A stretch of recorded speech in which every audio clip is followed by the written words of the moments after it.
All right, so welcome back. I just wanted to show a quick video on the Audi door lock sensors.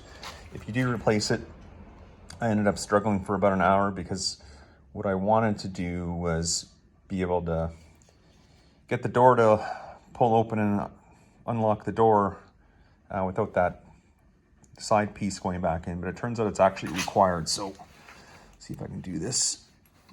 So if you pull on the door handle like this, it barely comes out, maybe 40%.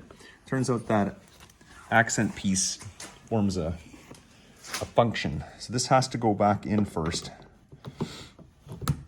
seat it in all the way, and then it'll still, lost my light. It'll still only come out about 40% of the way.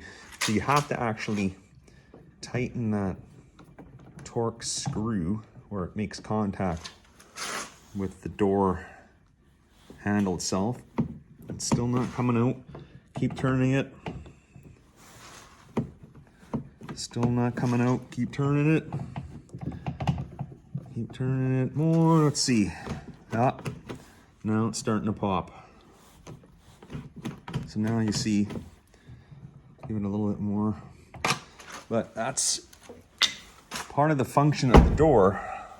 So now the door will lock and unlock, but I was trying to get this to work without this piece in. You can't just put the piece back in and it'll still only come out about 40%. That torque screw has to actually push against it, and then it locks the two pieces together, allowing full engagement.